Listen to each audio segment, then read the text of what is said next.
Bonjour à toutes et à tous et bienvenue sur cette première vidéo qui concerne aussi bien finalement les troisièmes que les secondes et qui va se poser une seule et simple question qui est qu'est-ce que faire de l'histoire? Qu'est-ce que ça signifie faire de l'histoire? Alors, avant de commencer, ce que j'ai fait c'est très simple, j'ai tapé histoire sur Google et je me suis questionné sur tiens, qu'est-ce qui ressort? Alors on voit les mots-clés, ça c'est marrant, hein, EMC, géographie, donc là quelque chose de très scolaire. Un continent, l'Afrique, c'est étonnant. Euh, Pourtant quand on fait de l'histoire, en tout cas chez nous, c'est généralement plutôt de l'histoire centrée sur l'Europe. Et là pourtant le continent qui apparaît c'est Afrique. Géo, images, science, histoire vivante, secret, Stéphane Bern. Euh, un historien très médiatique parce que auteur de l'émission et producteur de l'émission Secret d'Histoire sur France Télévisions, Mystère, Histoire-Géographie, Wikipédia, Mémoire, Historien, Histoire-Géo, Géo. Donc les mots-clés sont intéressants. On voit qu'on lit l'histoire à la géographie, à l'EMC, ça c'est quelque chose de très scolaire, mais on lit aussi l'histoire à des sciences, à des secrets, à des mystères, comme s'il fallait découvrir quelque chose. Mais regardons les images maintenant. On voit des horloges, des sabliers, ici, là encore, plutôt une boussole. Donc déjà, un rapport au temps, que ce soit à travers le sablier ou à travers les horloges, faire de l'histoire, c'est se situer dans le temps. Deuxième information, faire de l'histoire nécessite aussi de s'y situer dans l'espace. Là, on a une carte, une boussole, ici une longue vue, à nouveau une carte, ici un globe. Donc, pour qu'il y ait un événement historique, il faut que celui-ci soit daté et situé. Il s'est passé en telle année quelque chose à tel endroit. Donc le temps et l'espace. D'où le lien que l'on fera ensuite avec la géographie, qui est aussi l'étude justement de l'espace qui nous environne. Et le troisième élément, on voit des sabliers, on voit des cartes, et on voit aussi des livres, beaucoup de livres. On le voit sur cette image-là, sur cette image-ci, sur ces images-là, comme si l'histoire, pour se construire, avait besoin de preuves, et que ces preuves, nous les trouvions dans les livres. Alors, on peut trouver des preuves historiques ailleurs que dans les livres. Des témoignages de survivants pour l'histoire contemporaine, des vestiges archéologiques, ça c'est plutôt pour l'histoire antique ou médiévale. On retrouve un grand nombre de traces. Mais c'est vrai que généralement, la preuve par excellence, celle que les historiens utilisent abondamment, c'est le texte. Et c'est pour cette raison que ce qui marque le début de l'histoire, c'est l'invention de l'écriture en Mésopotamie vers moins 3500. Avant moins 3500, nous sommes dans la préhistoire. Il y a des sociétés humaines. On est alors dans une période que l'on appelle le néolithique, qui va finalement de la découverte de l'agriculture en moins 10 000 jusqu'à l'invention de l'écriture en moins 3500. Mais l'invention de l'écriture est un phénomène finalement tellement marquant a posteriori pour nous historiens, que c'est ce qui marque le début de l'histoire et de la première période historique qui est l'Antiquité. Donc pas étonnant que l'on retrouve des choses qui nous ramènent au temps, à l'espace et à l'écriture à travers les livres. Effectivement, pour faire de l'histoire, il faut ces trois éléments-là. Alors, d'accord, mais d'où vient le mot histoire? Alors comme beaucoup de mots, ça nous vient du grec. La historiae, en grec ancien, c'est un mot qui est apparu sous la plume d'un historien grec, le père des historiens en quelque sorte, qui s'appelle Hérodote, avec un H. Et alors, Hérodote, c'est assez intéressant parce qu'il a créé un livre que l'on traduit en français par Les Enquêtes. Et quel est le nom grec de ce livre, Les Enquêtes? Eh bien, c'est Historiae.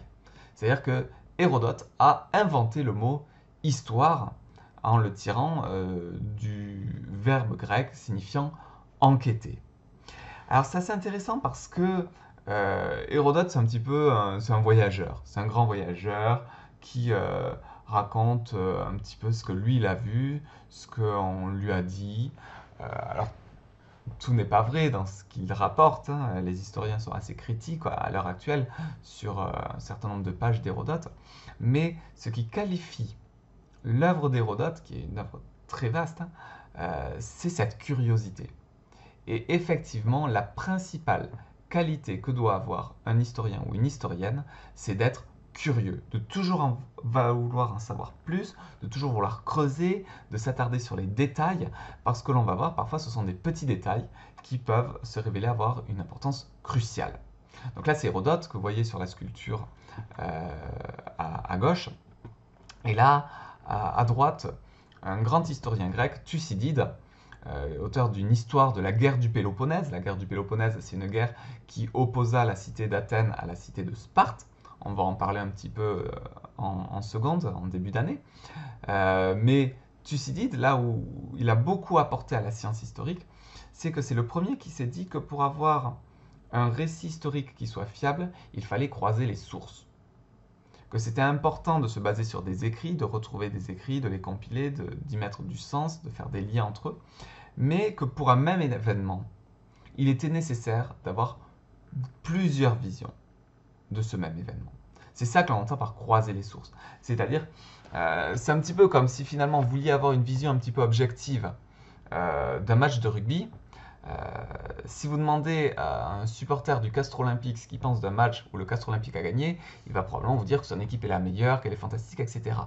Maintenant, si vous interrogez un supporter du Castres Olympique et aussi un supporter du Stade Toulousain, vous allez avoir deux points de vue très différents quand même. Et ce ne sera pas le supporter du Castres Olympique ni le supporter du Stade Toulousain qui va probablement avoir un récit exact.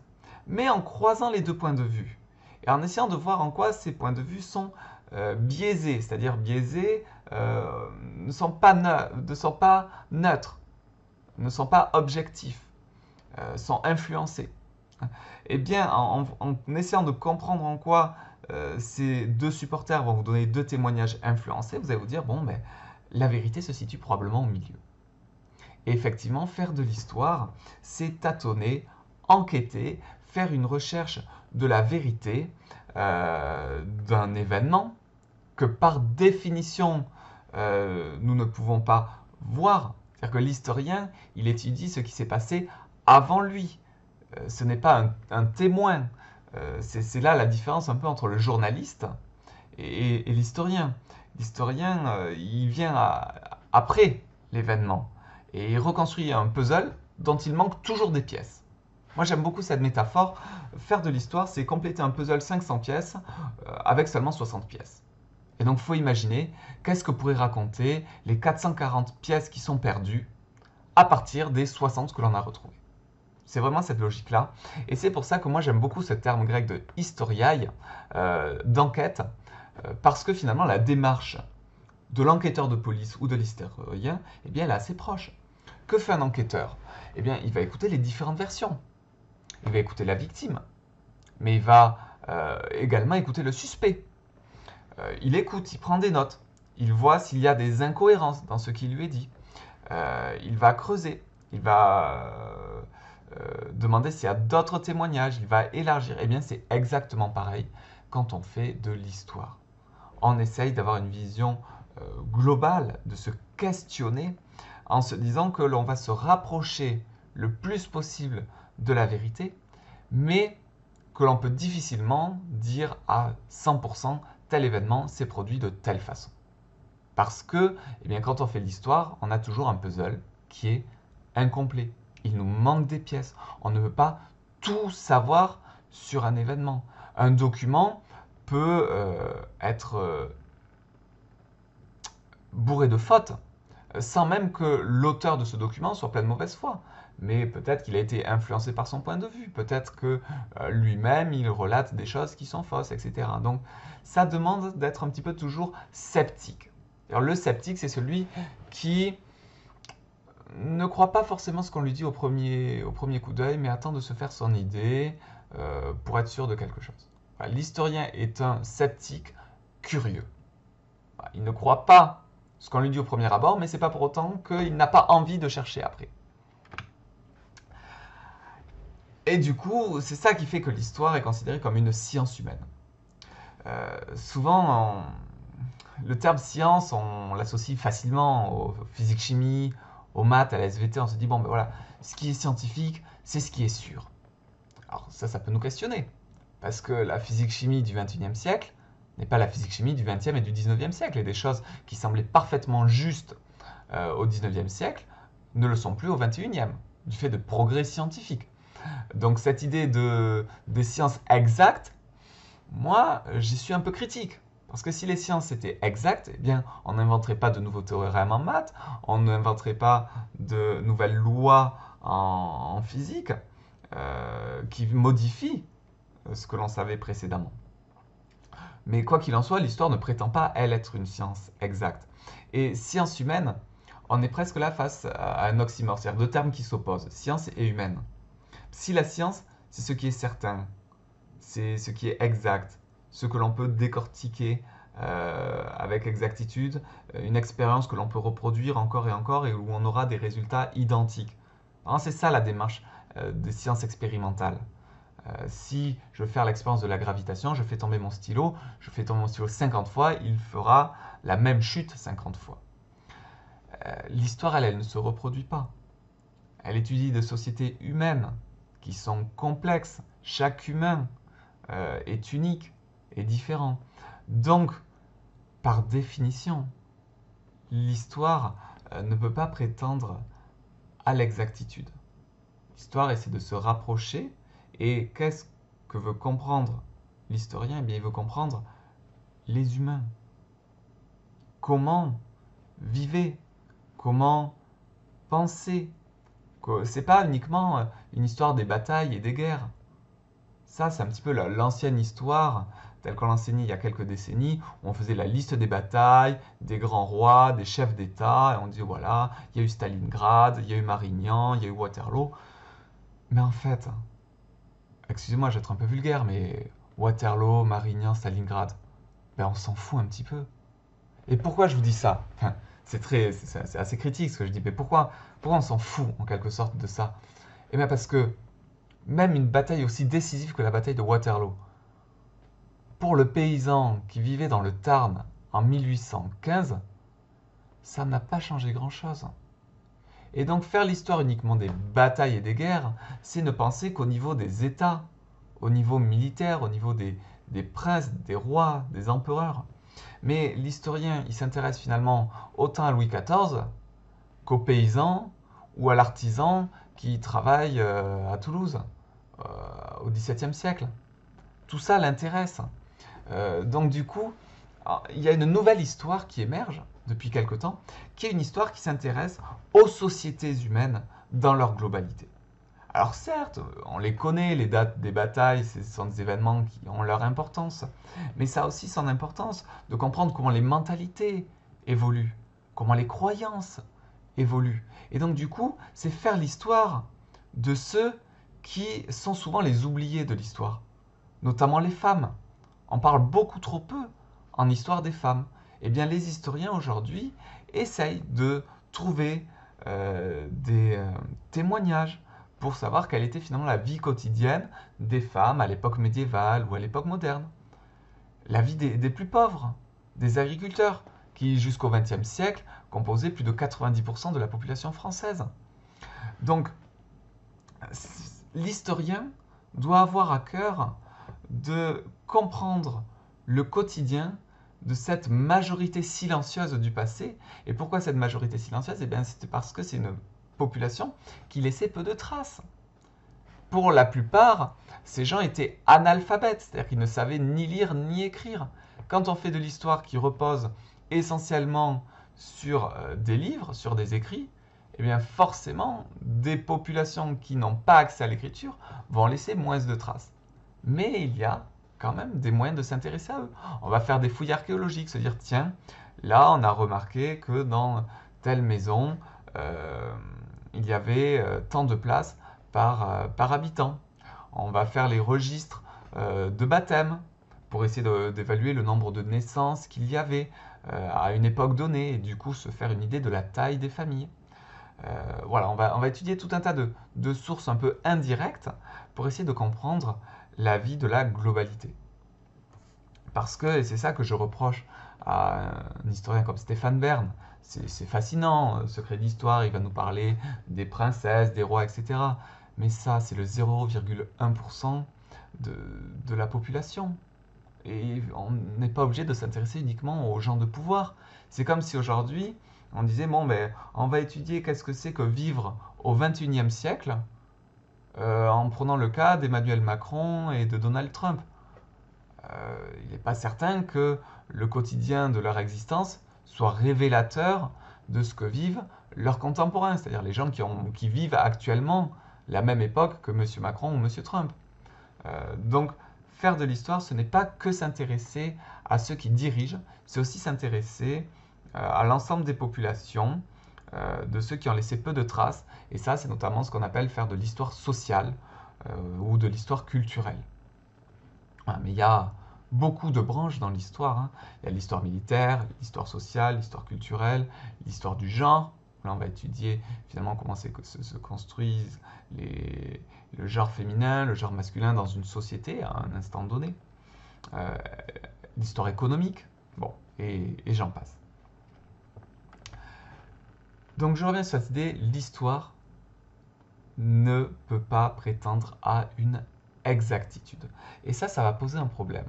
Ça pose un problème à l'heure d'une époque où il y a des fake news, c'est-à-dire on propage des choses fausses, mais ces fake news, elles existent depuis fort longtemps.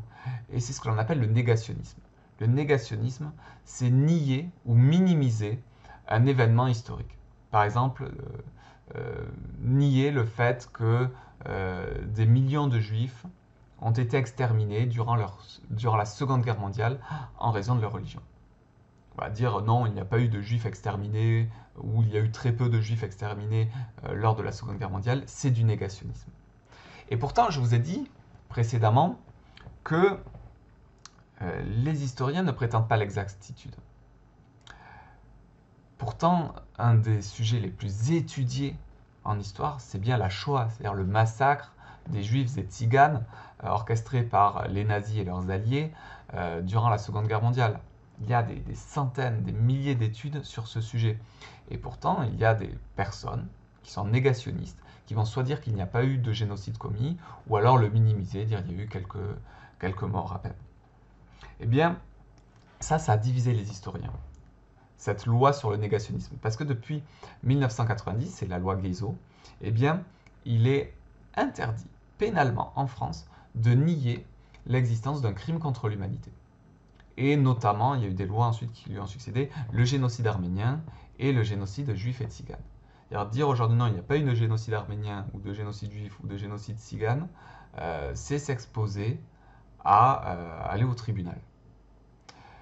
Et du coup, ça a été délicat parce que certains historiens comme Pierre Vidal-Naquet, Pierre Vernant, etc., se disaient ce n'est pas à l'Assemblée nationale, aux députés, de décider de ce qui est vrai ou de ce qui est faux en histoire. C'est aux historiens entre eux. Et la quasi-totalité des historiens sont d'accord pour reconnaître l'existence de ces 3 génocides. Mais du fait de la montée en puissance des mouvements négationnistes, eh bien l'État français a décidé purement et simplement de l'interdire. Voilà. Donc on peut dire que c'est une limitation à la liberté d'expression, mais c'est une limitation de la liberté d'expression qui est faite au nom du respect des victimes et de leurs descendants. Je ne sais pas si vous avez suivi les actualités, mais cet été, il y a eu des graffitis qui ont été tagués sur le mémorial d'Ouradour-sur-Glane. Donc Ouradour-sur-Glane, c'est un petit village en France au nord de Limoges, où 642 personnes ont été exterminées par l'armée allemande qui se repliait vers l'Allemagne. Ce que disaient les gens qui ont du coup souillé ce lieu-là, c'est en gros que c'était un mensonge. Il n'y avait pas eu 642 morts. c'est atroce. Enfin, personnellement, moi, je suis allé au Radour-sur-Glane. Vous avez encore dans l'église la trace des balles qui ont été tirées. Il y avait encore pas si longtemps un rescapé de ce massacre qui a raconté le bruit de la mitrailleuse qui s'enclenchait, tac, tac, alors que lui, il était sous des piles de corps et qu'il a survécu uniquement parce que finalement les nazis ont cru qu'il était déjà mort. Et donc effectivement, là il est difficile de dire oui, mais il n'y a pas d'exactitude en histoire. Il n'y a peut-être pas d'exactitude, mais on peut prouver factuellement qu'il y a 642 existences qui se sont arrêtées le même jour à Oradour-sur-Glane. Que ces personnes-là, avant l'arrivée des nazis, elles existaient et que le lendemain, on n'en a plus retrouvé une seule trace. Donc c'est pour ça que moi, à titre personnel, je suis favorable à ces lois mémorielles, à ces lois qui interdisent le négationnisme. Parce que le problème aujourd'hui, c'est qu'il est très facile de propager des fausses informations. Moi, je fais ma vidéo YouTube, vous pouvez la suivre et apprendre des choses sur l'histoire. Bon, peut-être que tout ce que je dis n'est pas exact, mais j'ai quand même fait 5 ans d'études.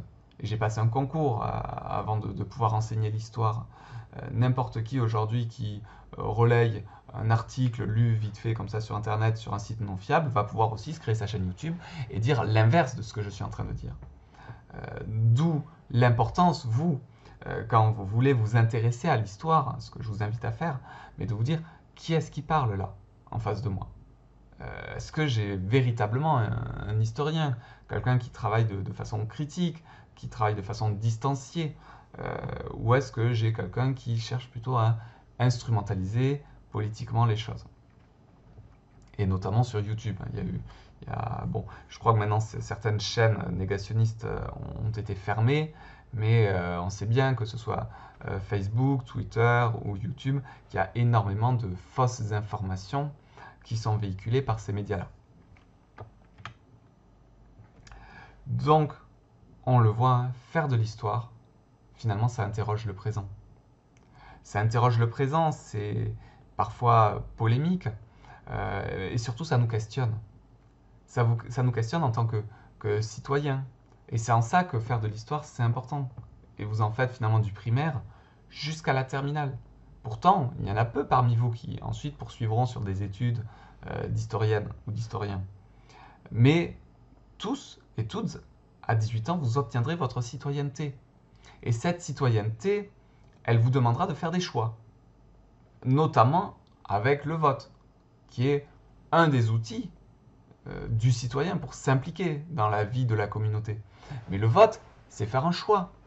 C'est prendre position sur des questions. Et ça, eh bien, l'histoire, elle peut vous aider, vous donner des éléments pour vous construire un esprit critique et, à la lumière du passé, être capable de mieux interroger le présent.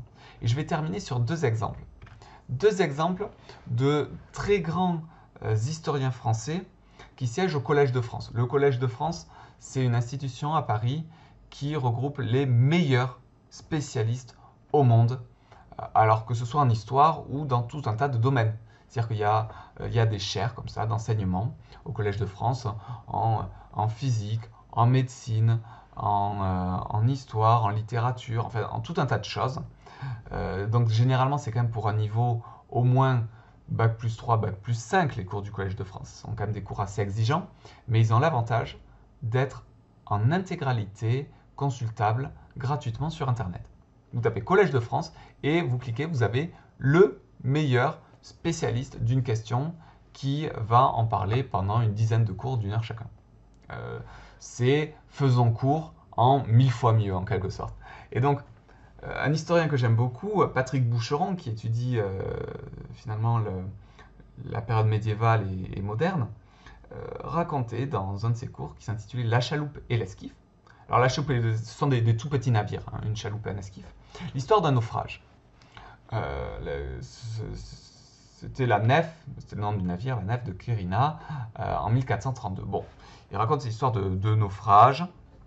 Le bateau s'abîme en mer et il n'y a que deux petits canots, une chaloupe et un esquif, pour que l'équipage quitte le navire et puisse essayer de survivre. Alors en quoi ce naufrage en 1432 interroge le présent? Alors on pourrait dire, ah oui, mais ça fait un lien avec les migrants qui meurent en Méditerranée, etc. Peut-être. Mais vous allez voir, le lien que moi, je vais vous faire de cette histoire et du présent, il est beaucoup plus concret. Alors, ce qui est dit, c'est que entre la chaloupe et l'esquif, l'esquif était beaucoup plus sûr, beaucoup plus fiable que la chaloupe. Et donc la majorité de l'équipage préférait joindre l'esquif. Étrangement, les officiers dans ce navire sont tous allés dans la chaloupe, avec quelques autres membres d'équipage. Et sur la chaloupe et l'esquif, c'est l'esquif qui a fait naufrage. Donc non survécu, finalement, que ceux qui ont pris la chaloupe. Ensuite, donc rationnement, parce qu'il manquait d'eau, il manquait de nourriture. Ils sont allés jusqu'en Norvège, enfin, à la base, ils partaient de Venise. Donc partir de Venise et terminer au fin fond de la Norvège, ça leur a fait bizarre. Et il y a eu à peine qu'une petite dizaine de survivants. Alors là où Patrick Boucheron est intéressant, c'est qu'en fait, il s'interrogeait sur la façon dont ce naufrage, politiquement, a été vécu par les passagers. Sachant que Venise, en 1432, était une république aristocratique. C'est-à-dire une république avec un système de vote, etc., mais aristocratique parce que le pouvoir était quand même aux mains des familles les plus riches et les plus puissantes. Et effectivement, lors de son naufrage, il y a eu des tirages au sort, il y a eu des votes, il y a eu une distribution des rations égalitaire. Donc ça peut vous étonner, vous dire, tiens, on est au Moyen-Âge et quand un navire va en mer, finalement, on donne autant à manger à l'officier qu'au matelot. Très étonnant. Donc, ça fait écho finalement à cette réputation un peu démocratique de Venise à cette époque-là. Sauf que ce que Patrick Boucheron interroge, c'est que parmi les survivants, il n'y avait que des membres de l'aristocratie. Aucun membre des classes plutôt inférieures, des classes les plus pauvres, n'ont survécu à ce naufrage. Et pourquoi? L'hypothèse que fait Patrick Boucheron, c'est que si vous faites un partage équitable entre des gens qui, de base, ne sont pas sur un pied d'égalité, vous ne faites que conserver cette inégalité. C'est-à-dire, s'il y en a un qui, parmi vous, là, parmi les élèves qui m'écoutent, il y en a un qui a 5 euros, il y en a un qui a 100 euros. Je dis, je vais être équitable, je vais donner 10 euros à chacun. Une fois que j'aurai fait mon partage équitable, il y a toujours un riche, celui qui a 100 euros, il a 110 euros, et un pauvre, celui qui a 5 euros, il a 15 euros. Donc, je n'ai pas compensé l'inégalité. Et là, c'est très concret, c'est-à-dire que si on fait naufrage, qu'il y a des aristocrates qui ont l'habitude de bien manger, de bien vivre, qui n'ont jamais connu la faim, et qu'on leur donne la même ration qu'à un matelot qui a déjà une constitution plus fragile, qui a l'habitude de moins manger, eh bien ce matelot-là aura beaucoup moins de chances de survivre que l'aristocrate. Et donc finalement, donner la même chose à des gens qui sont inégaux, eh bien, c'est continuer à perpétrer une inégalité. Et moi, ça, en tant qu'enseignant, ça m'évoque quelque chose. C'est comme si, et notamment la question des élèves qui ont un PAP, un plan d'accompagnement personnalisé. Parce que si un élève, à cause d'une dyslexie par exemple, met 3 fois plus de temps pour lire et ensuite pour écrire, et si à cet élève je dis non, moi je vais être équitable, pour faire ton devoir, tu feras le même devoir que ton camarade et tu auras 1 heure comme lui. Et bien en fait c'est injuste, je fais un traitement équitable, mais les 2 élèves ne partent pas avec les mêmes capacités. Et donc du coup, si je suis équitable, si je fais la même chose, eh bien je ne fais que perpétrer cette inégalité initiale. Alors que si je donne un tiers-temps à l'élève dyslexique en lui permettant d'avoir plus de temps pour lire le texte et ensuite pour écrire son devoir, eh bien j'essaye de compenser l'inégalité initiale. Donc voilà comment un petit phénomène qui s'est passé en 1432 et qui a concerné quelques dizaines de matelots, donc c'est une petite histoire, il n'y a aucun grand personnage historique là dans l'histoire que je vous ai racontée. Et bien néanmoins cette histoire-là, elle permet d'interroger aujourd'hui le fonctionnement de notre système démocratique. Est-ce que nous devons avoir une démocratie qui est équitable, qui donne la même chose à tout le monde, ou une démocratie, au contraire, qui cherche à compenser les inégalités, en donnant plus à celui qui a moins et moins à celui qui a plus? ça peut être du coup cette petite histoire-là, l'origine d'un questionnement en tant que citoyen sur le présent. Donc voilà pour cette histoire de Patrick Boucheron que moi je trouvais extrêmement intéressant. Et je vais finir avec une deuxième histoire qui est aussi assez amusante. Donc encore un professeur au Collège de France, Edem Eldem, qui est un historien turc mais parfaitement bilingue en français, il parle un français parfait et en plus ses cours, je les adore parce qu'il y a beaucoup d'humour et il y a beaucoup d'anecdotes. Bon après, l'inconvénient c'est qu'il met 10 heures de cours pour vous raconter ce qui s'est passé pendant 5 ans, à peine. Donc ses cours avancent très lentement, Edem Eldem, mais c'est un historien qui est brillant et que j'aime beaucoup.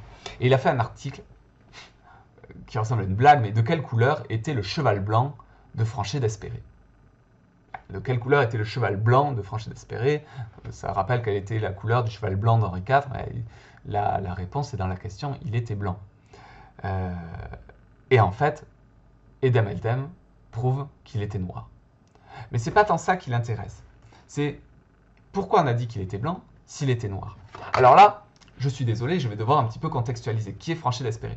Franchet d'Espéré est un général français qui, en 1919, est entré à Constantinople pour finalement occuper la ville, sachant que l'Empire ottoman, durant la Première Guerre mondiale, avait été allié à l'Autriche-Hongrie et à l'Allemagne, et donc avait été vaincu par la France et le Royaume-Uni. Et donc c'est à ce titre-là que ce général français arrive dans la ville de Constantinople, Istanbul. C'est la même ville. Et Edem Eldem montre qu'il a trouvé une photographie où on voit là Franchet d'Espéré sur un cheval noir. Bon, c'est problématique.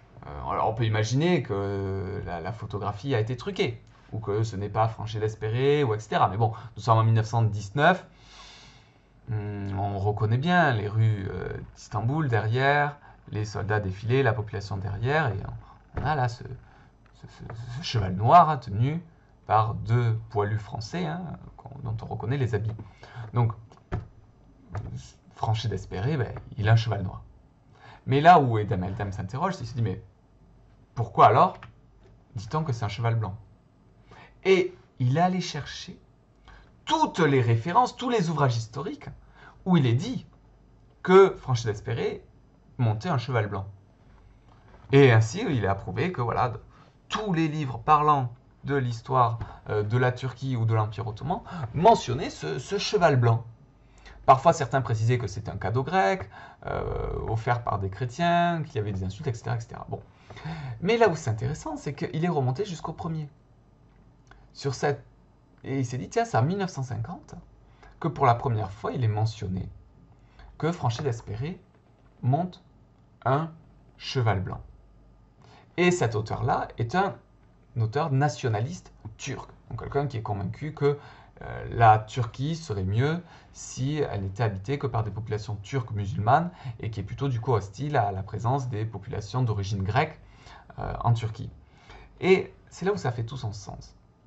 C'est-à-dire que dans la version de ces auteurs-là, il précise que ce cheval blanc sur lequel Franchet d'Espéré rentre dans la ville lui avait été offert par les Grecs, les populations grecques d'Istanbul, et rappelé Mehmed II, c'est-à-dire le conquérant ottoman qui, en 1453, était rentré dans la ville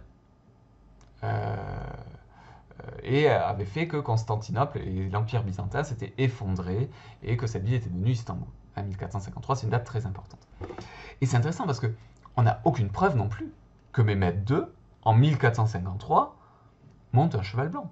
C'est juste qu'on a cette peinture très célèbre qui date du 19e siècle, qui a influencé l'imaginaire collectif.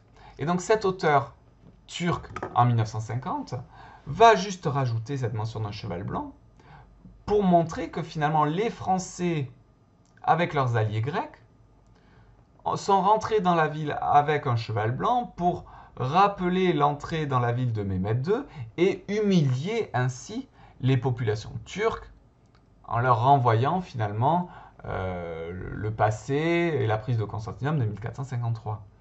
Donc quelque chose est inventé de toutes pièces, mais à des fins d'instrumentalisation.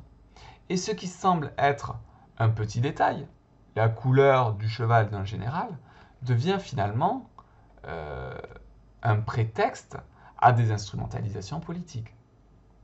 Dire les Français, quand ils sont rentrés à Istanbul, arrivaient avec un cheval blanc qui leur avait été offert par les Grecs, c'est dire la France nous a humiliés, et en plus, les populations grecques de l'Empire ottoman ont aidé les Français à nous humilier. Et donc, c'est porté derrière un message avec des arrière-pensées politiques, évidemment. Et pourtant, eh bien, la photographie nous prouve que non. D'où l'importance de ce que l'on a vu en tout début de vidéo avec Thucydide, de croiser les sources, de croiser un texte avec des photographies, avec des vestiges historiques. Et ce n'est pas parce qu'une information est répétée une cinquantaine de fois que cette information est forcément juste. C'est juste que tous ces historiens-là qui ont repris cette histoire du cheval blanc, eh bien, ils sont allés voir avant, ils ont dit, ah oui, bah, tiens, il y a un historien sérieux qui a parlé de ça, et ainsi de suite. Une erreur a été reprise et reprise et reprise. Et donc ça, hein, ça nous interroge sur deux choses, cette petite anecdote du cheval blanc de Franchet-Naspéré. Le fait qu'en histoire, il ne saurait y avoir d'exactitude, on ne peut pas dire à 100%, même quelque chose d'aussi anecdotique que la couleur d'un cheval, et aussi à quel point l'histoire peut être instrumentalisée par la politique. Donc, il faut que le fait de faire de l'histoire, ça vous permette, vous, de faire un raisonnement ensuite qui soit politique, que ça questionne finalement le rôle que vous comptez jouer en tant que citoyenne ou en tant que citoyen. Donc ça, c'est important. Mais quand, par contre, la politique, elle, essaye de faire de l'histoire ou de l'instrumentaliser, là, il faut faire très attention. Et c'est pour ça que, généralement, les historiens essayent de se tenir assez loin de la scène politique, de manière à ne pas être instrumentalisés. On essaye, en tant qu'historien, d'être objectif et de ne pas laisser nos croyances religieuses ou politiques nous influencer. C'est-à-dire que, eh bien, même si ce que l'on, je ne sais pas, si vous êtes catholique, mais que dans les recherches que vous faites, vous voyez qu'il y a un massacre qui a été commis par les populations catholiques lors de telle croisade, eh bien, il va falloir le dire. Il ne faut pas que vous disiez « Ah non, ben ça je le cache parce que finalement ça vient salir ma foi ou ça vient salir le groupe dans lequel je me reconnais. » Et non, faire de l'histoire, c'est essayer d'être objectif et de laisser finalement sa religion et ses opinions politiques un petit peu de côté pour juste essayer de se rapprocher de la vérité. Hein, donc, si je récapitule, l'historien est un être curieux qui est à la recherche d'une vérité, qui enquête, mais il sait que cette vérité, il ne pourra jamais en avoir de certitude absolue parce qu'il s'agit d'un puzzle dont il manquera toujours des pièces. Voilà. Sur ce, merci d'avoir vu cette vidéo qui était un petit peu dense, mais je pense que ça peut être intéressant d'avoir une vision un petit peu complète de ce que moi, en tant qu'enseignant, j'entends par le mot histoire. Voilà. Pour moi, faire de l'histoire, c'est faire ce que là, nous venons de faire ensemble. Et j'espère que nous allons pouvoir passer une excellente année scolaire ensemble. Sur ce, prenez soin de vous et à bientôt.